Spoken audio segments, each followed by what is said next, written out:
Alright, we're back, and so we are going to choose to ally.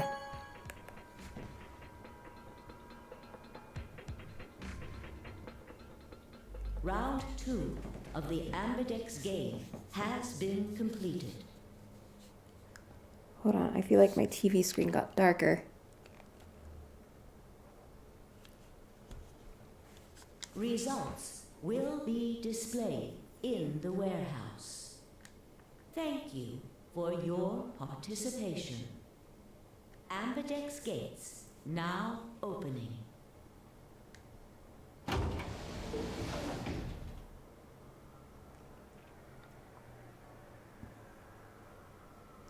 Luna and I stepped out of the AB room. Alright, let's go have a look at the results. Okay. Results from round 2 of the Ambidex game will now be displayed. Please direct your attention to the results screen.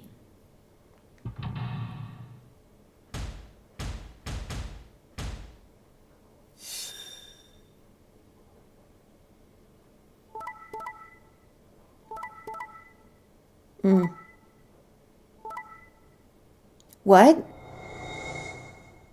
How did she betray?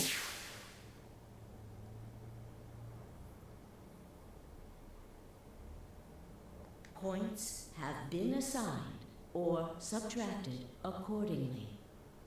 Please check your bracelet to see your updated bracelet points.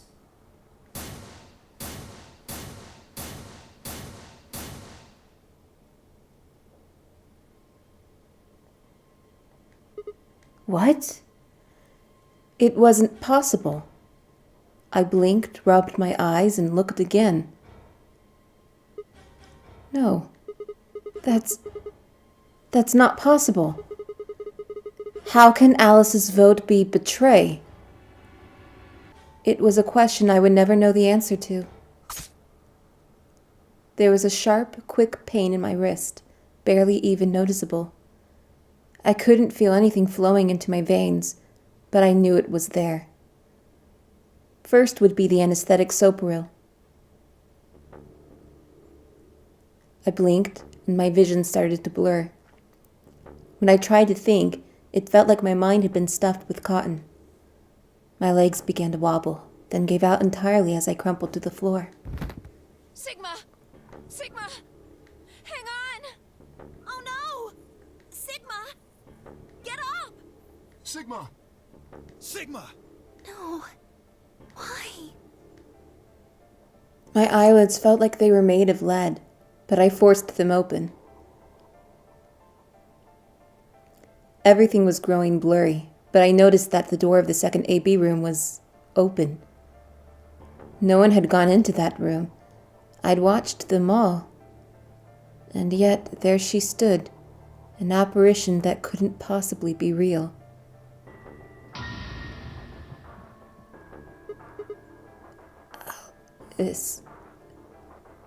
The world was gradually going black, and my mouth refused to form words, but my head echoed with questions.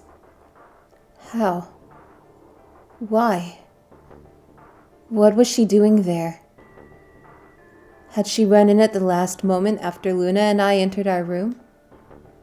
But even if she had, why choose betray? Then the darkness closed over my mind as well, and my questions were gone forever.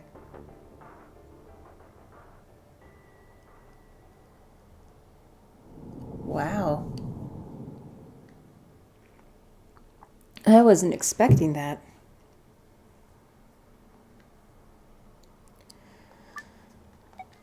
All right, we'll save.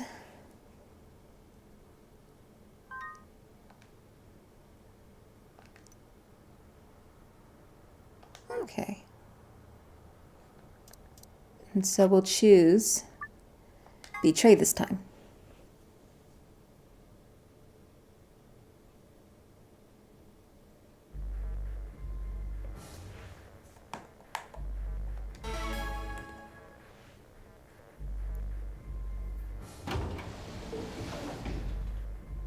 30 seconds remain until... It's been a while, so... Yes.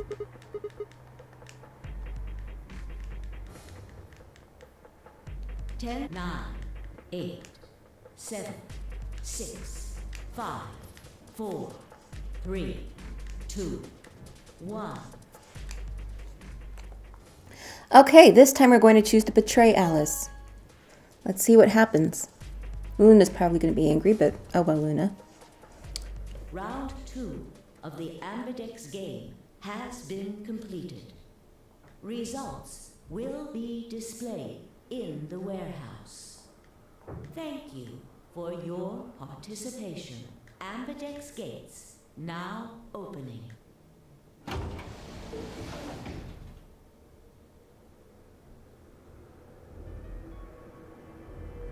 Luna and I stepped out of the AB room. Why? What happened to... It's not fair to betray someone who isn't voting. I thought... There was nothing I could think of to say. Even I didn't really understand why I'd picked betray instead. It had almost felt unconscious, like some other part of my mind was making the decision. Perhaps I'd been possessed by some sort of evil spirit that had moved my finger to the betray button against my will. Right. Well, we should go see the results. Really? We already know what they are. It's just simple math. The look in her eyes was more painful than any punch I'd ever taken.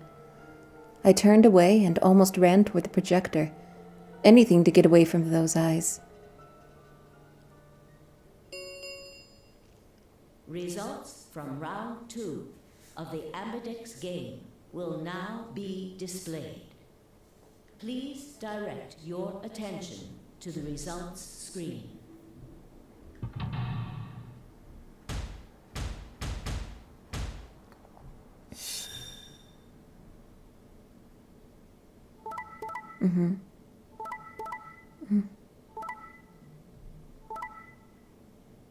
Okay.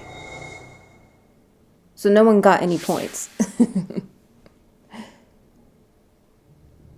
Points have been assigned or subtracted accordingly. Please check your bracelet to see your updated bracelet points.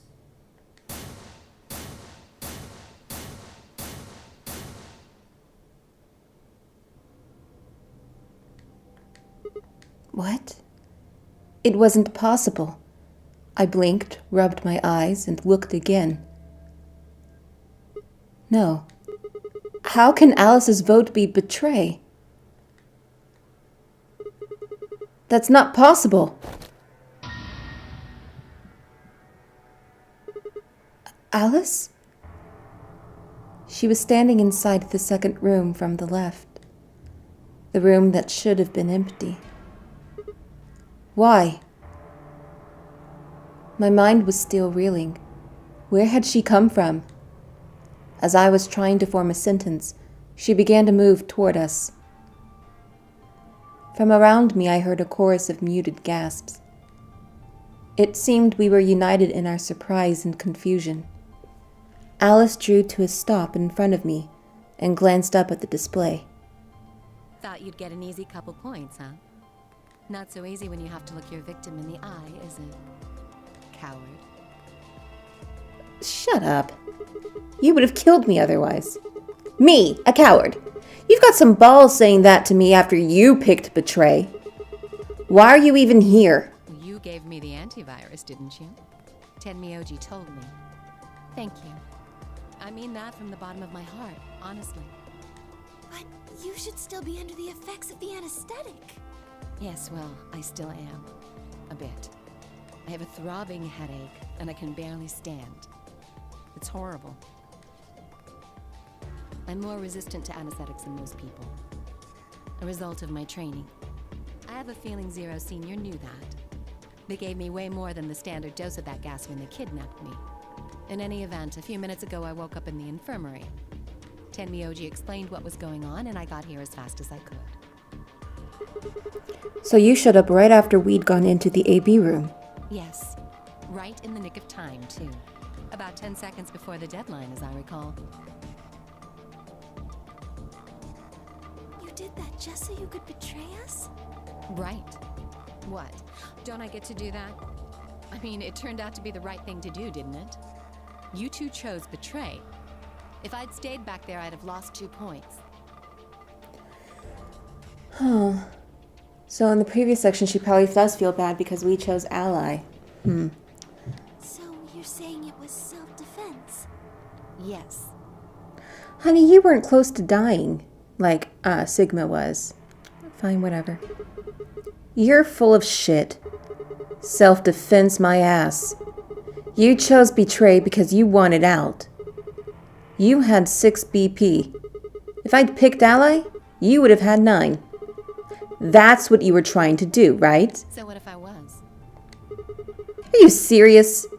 You would have killed me. Look, I only have 1 BP. You were this close to murdering me. Just admit it. You were planning to kill me so you could escape. Don't be stupid. I knew you'd choose betray. There was... Tell the truth. That is the truth. Why am I the only one getting the 3rd degree here? Look at those results. 2 other people just tried to kill someone. Fine, Dio. Yes. If Dio had chosen ally, Phi would have killed Tenmyoji. And if she'd chosen ally, Dio would have killed her.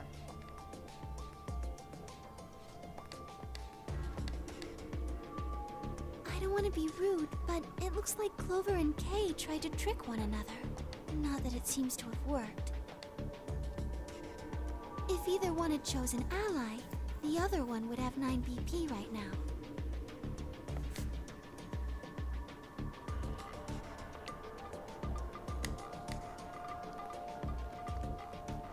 I turned to look at the results again. Before, I'd only been looking at my own. I hadn't realized that there was only one word all across the roster.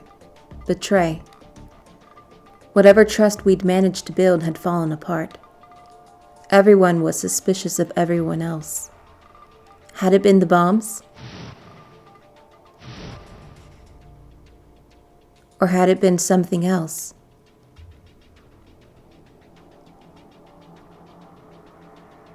Whatever the reason, if it kept up, we never managed to escape. We'd be trapped in a cycle of 0-point rounds for the rest of our lives. Something had to be done. I closed my eyes and took a deep breath. Alright guys, pay attention. You've probably already all figured this out, but we can't keep going like this. If we don't start being a little more trusting, we're never gonna get out of here. We need to work together. I might as well have been talking to a wall. My apologies, Sigma. But I need to think on something for a bit. I would appreciate being left alone. Kay. I'll be leaving too. Things are getting a little too intense here for my delicate constitution. Now shut up. Sorry. Dio. Well, in that case... Es-tu? Es-tu, Phi? Yeah, sorry. Without another word, she turned and left the warehouse. Dio and Kay quickly followed suit. See? There's your answer. In the end, everyone's just thinking about themselves. So I would appreciate it if you could not treat me like I'm the only villain here. Come on, Clover. Let's go. Hold on! I'm coming! Are you feeling okay? I was really worried, you know? I watched them walk away, Clover practically jumping with delight to have Alice back. Before long, they reached the yellow door and disappeared beyond it.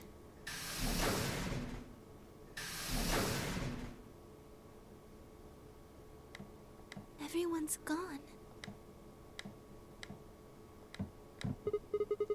You aren't going to leave too? No, Are you sure? I chose betray. I know. But I still believe in you, Sigma. I think your hand must have just slipped or something. Right? My chest hurt, and when I blinked I felt something hot and wet prick the corners of my eyes. Luna, I bit my lip.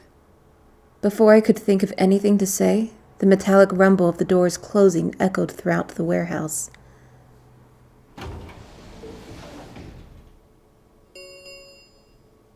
The Ambidex gates have closed. Round 3 of the Ambidex game will be the Star Round. Star keys are required to open the gates. There is no set limit on usage of the Star keys. The Ambidex gates can be opened as many times as the players wish to open them. As many times as we want, huh? Yes, as long as we have the star keys. That means we can keep playing the AB game over and over, too. Sigma, could you show me your bracelet? Why? Do you remember what Zero Jr. said? As soon as the gates close, your colors get all shuffled up automatically. The parent solo assignments hop around a bit too. Yeah, I remember. Let's see here. I'm a cyan pair. What about you? I'm a magenta pair. I wonder what the others are. They could be anything, I suppose. We won't know until we have a look. We've got about 80 minutes until the next set of chromatic doors open. So, what should we do now? Everyone else has gone off on their own. Yeah. Physically and emotionally. I really don't like how this is going. It won't matter how many times we repeat the AB game if nobody trusts anybody else. We'll never be able to get out of here. Maybe it would help if we all had a common goal. Something to unite our hearts and minds. Yeah, but we've already got something like that. We all want to get out of here. That seems like a pretty clear goal to me, but everybody chose betray, including me. Well, what if we have an enemy? An enemy? Yes, a common foe. Like the person who set the bombs, for instance. After coming back from the lab, I told her about the bomb while she gave Alice and Quark the Axelvier. Yeah, that might work. If we can figure out which one of us planted those bombs, then everyone else would work together against them. Right. But how do we figure out who it is? Well, do you have any clues? Clues, huh?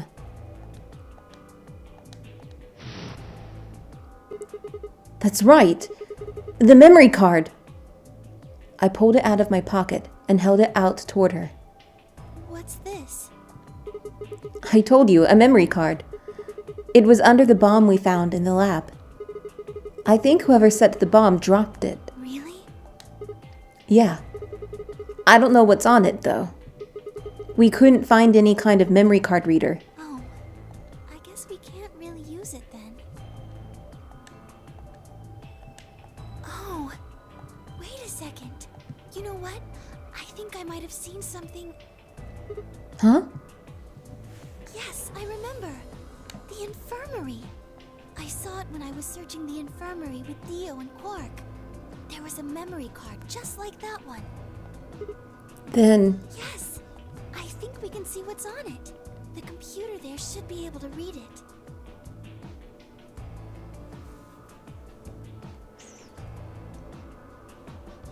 Luna and I exploded into the infirmary, nearly running into Alice, Clover, and Tenmyoji. Quark was there as well, of course, but he was just as we'd left him, asleep on the bed. What are you doing here? I opened my mouth to retort, then thought better of it. If I really wanted people to start trusting each other, well, real change starts at home. As quickly as I could, I explained the second bomb and the memory card, and how we'd come to the infirmary in hopes that we could discover the contents of the latter. Okay. Then stick it in already! Go ahead. Right. Just as Luna had said, there was a small slot under the screen, exactly the right size to fit a memory card. Within moments, the screen was filled with what appeared to be random letters. What is this? 6 rows, 22 letters each.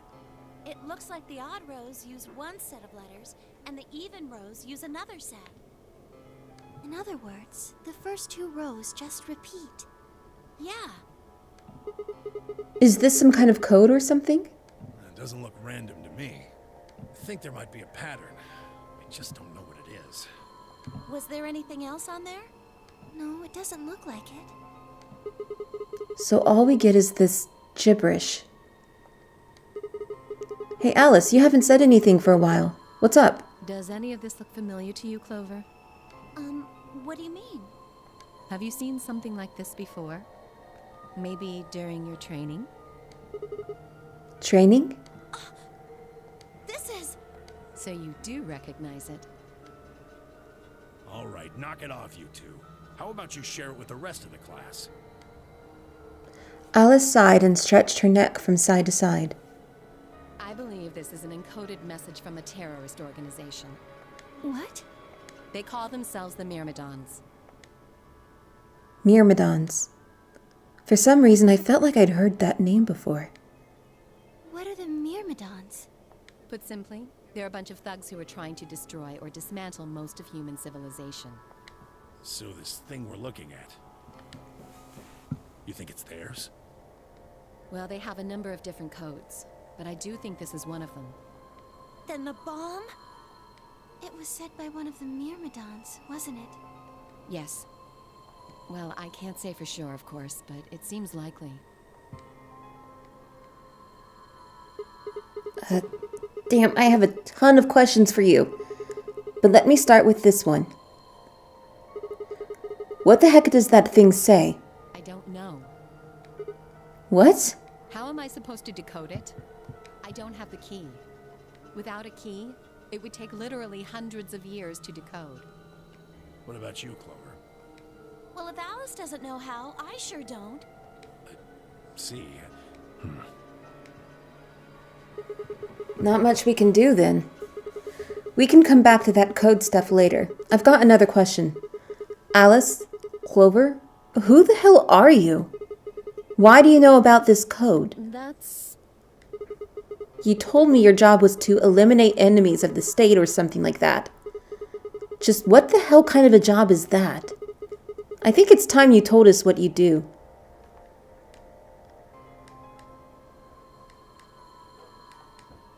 Sorry, but I can't. Why not? Because you might be one of them. You might be the person who set the bomb. That's idiotic. Of course I'm not. Really? And where's your proof? For all I know, you're my enemy. I can't tell you anything. I'm not your enemy. I'm your ally.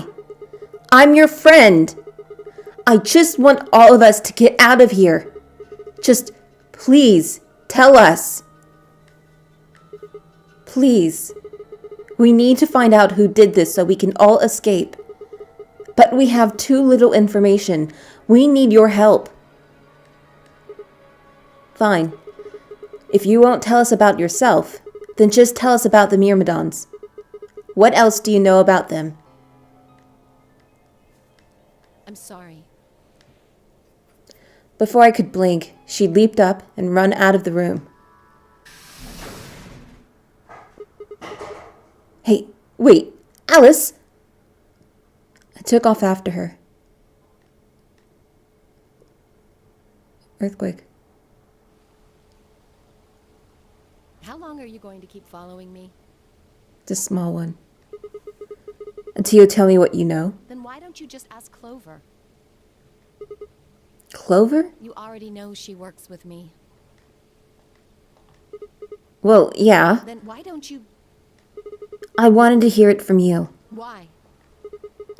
That's a good question. Remember the crew quarters? Or this garden? We got paired up for 2 separate rounds. That means I've spent more time with you than anybody else here. Maybe that's it. I guess I'm just curious about you. What are you talking about? She spun around to hide it, but I caught a blush of red on her cheeks. We walked down the path to where it ended next to the pond.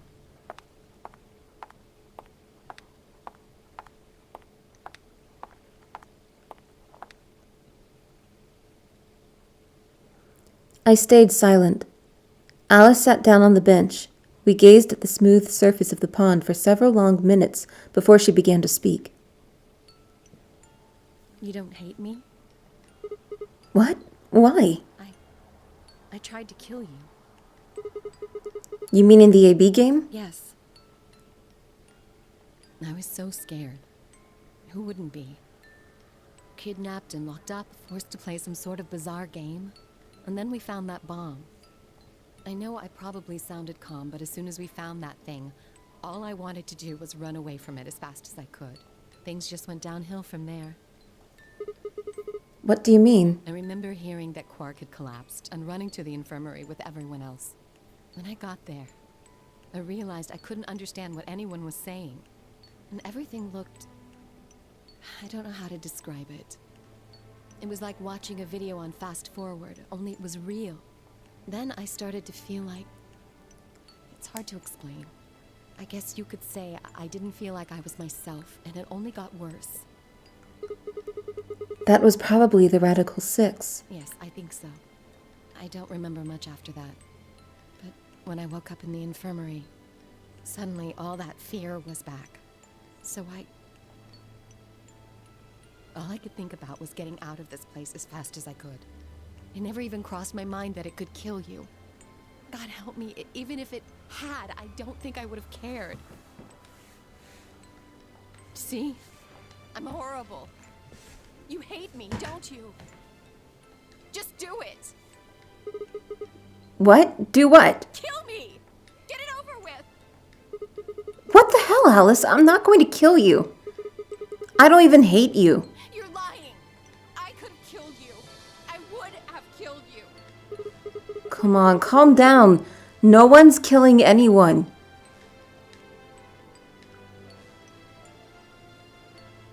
A single tear rolled down Alice's cheek, then another and another, leaving shining lines across her face.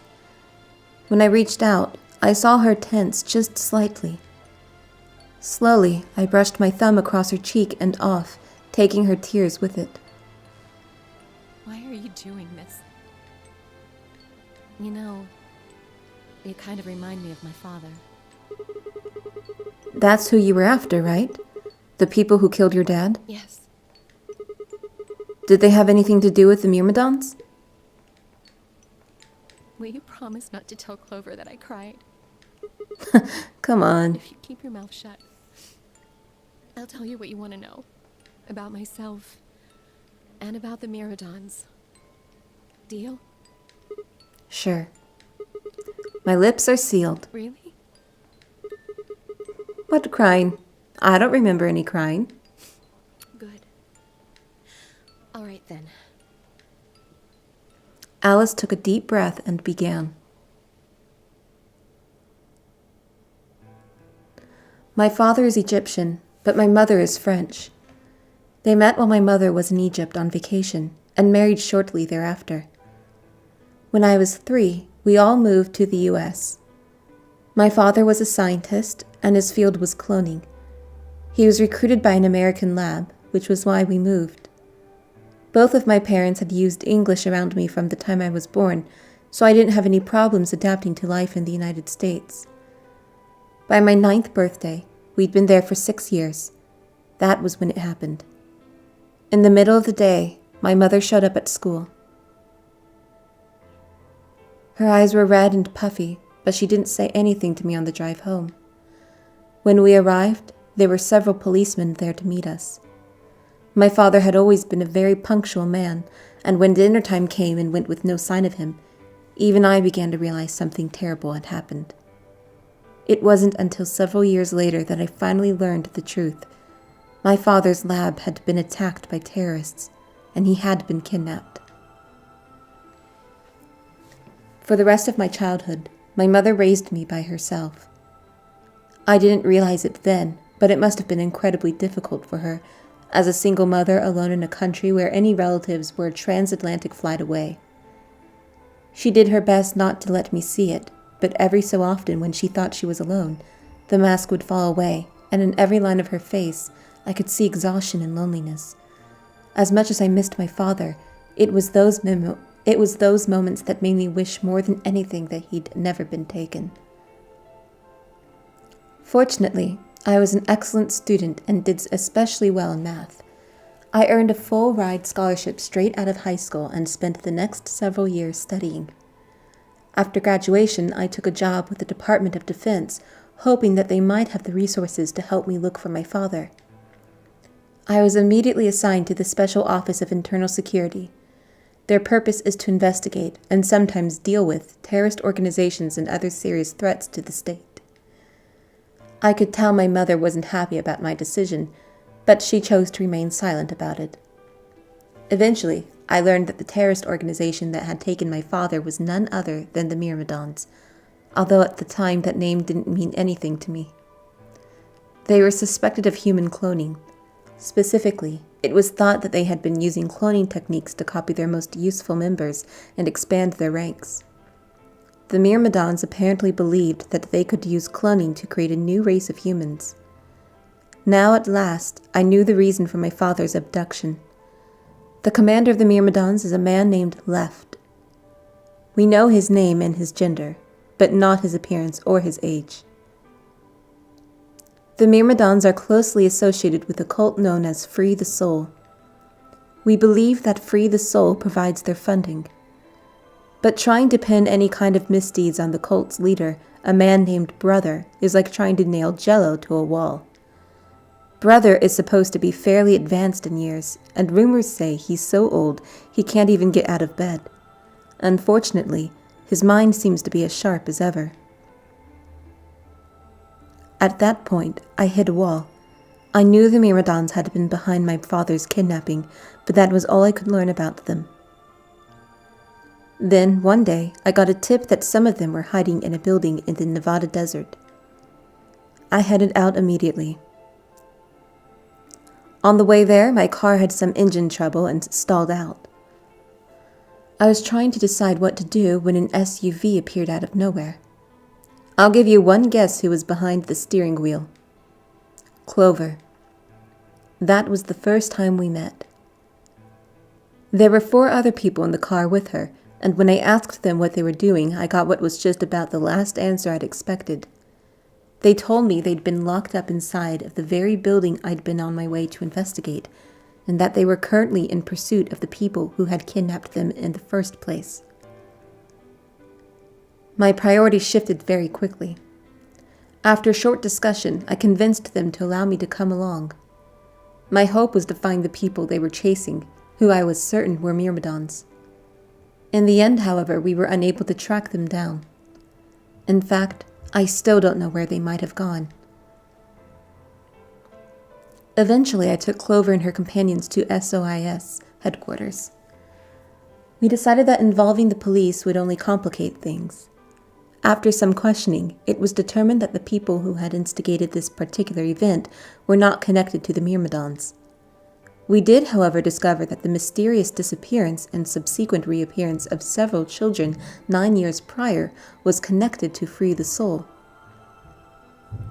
There was also a 6th person in the SUV, although they weren't riding in it per se. A middle-aged man, who I'll just call H for now, had been bound and placed in the trunk. According to the other 4, he had been behind the disappearance of the children 9 years earlier. We also learned that his pharmaceutical company, a major player on the world stage, was effectively controlled by Free the Soul. More specifically, I suppose, H was a member of Free the Soul, and very committed to their cause. So why had he kidnapped all those children? Apparently, it had been part of an experiment designed to test the ability of certain people to access what's called the morphogenetic field. I don't imagine you've ever heard of it before, so I'll try and give you a quick rundown. Simply put, these people can access a sort of field that allows their consciousness to resonate with the consciousnesses of certain other people. To be honest, it might be simpler to just call it telepathy. The SOIS had heard of this particular ability before and had actually used it in a number of investigations, so I wasn't surprised to learn of its existence. I was shocked, however, to learn that these experiments had been carried out by a member of Free the Soul. If that was the case, then Brother must have known about it. The thought of him discovering a way to control and harness that power was terrifying. It wasn't too long after the incident in Nevada that another tip about the Myrmidons crossed my desk. This time it claimed that the Myrmidons intended to launch a large-scale biological terrorist attack. My bosses decided that we needed more agents to deal with a threat of that magnitude, and Clover was recruited. Because she'd been a test subject in H's experiment, we knew she had the ability to access the morphogenetic field, and we wanted to put that ability to use. After several months of training, she was sent on her first mission. She would be tasked with the infiltration and investigation of a Myrmidon cloning lab. I was assigned to be her commanding officer. I hoped that our investigation might also give me a lead on my father's whereabouts. At last, I had a chance to find out what had happened to him. I wouldn't let that chance pass me by. Perhaps that was what kept me from noticing the truth. The whole operation was a trap. The lab was fake, and Clover was captured almost immediately. I got there as fast as I could, but when I arrived, the building was only an empty shell. All of the conspirators who had pretended to be researchers and the like had already fled. I searched frantically for Clover until at last, in a basement room, I found her. She had been tied to a chair, but on the floor next to her was another body. It was my father. He looked as if he'd just been dumped there, and when I got to him, his body was already cold. He was covered in dark, ugly bruises. It wasn't until later that I learned he had died from ruptured organs and internal bleeding. They had beaten him to death. As soon as Clover had been captured, a Myrmidon in a mask had come to visit her. He'd said that unless she wanted to end up like my father, she would leave them alone and tell her masters at the SOIS to do likewise. In retrospect, they must have known who I was and who my father was. That was why they'd killed him. Perhaps they'd thought they were sending a message to me. Or that once he was gone, I'd lose my reason for chasing them. They were very, very wrong. I took Clover with me and left. I tried to console myself with the fact that I had, at least, been able to save her. Sometime later, I'd received a call from the coroner. He told me there was something I needed to see. There in the morgue was my father, cold and pale on a steel table. I could barely stand to look at him, but the coroner insisted. On his arm were 2 rows of numbers, comprised of 8s and 9s. It took me a moment to recognize my father's handwriting. He had carved them into his own skin. On his chest was another message, but they were letters this time, not numbers. Not many, just enough to make a short sentence. I love you, Alice. I broke down crying, right there in the morgue. They were the first tears I'd shed since the operation had started, and there was no stopping them. There would be no forgiveness. Not for the monsters who'd put my father through this. They destroyed my family. I would make them pay, even if I had to die to do it. That night I made a promise to myself. I would avenge my father. It didn't take long to figure out that the numbers he'd written were latitude and longitude. They'd pointed to a chemical factory that had been disguised as an abandoned building. Further investigation revealed that it was the mother lode we'd been looking for, the headquarters of the Myrmidons. I think my father must have known how things would turn out. Knowing he was going to die, he'd written the directions to our enemy's fortress on his own body. He'd sacrificed too much for me to waste this opportunity with recklessness. This time, our operation would succeed. This time, I wouldn't let my excitement put Clover or any of my other agents in danger. So we took our time. We gathered information, we did our research, and we planned. Finally, we were ready. December 25th, 2028 was going to be the day we finally set foot inside the Myrmidon stronghold. But then, on the 22nd, only 3 days before the operation was scheduled to begin, a man in a gas mask appeared.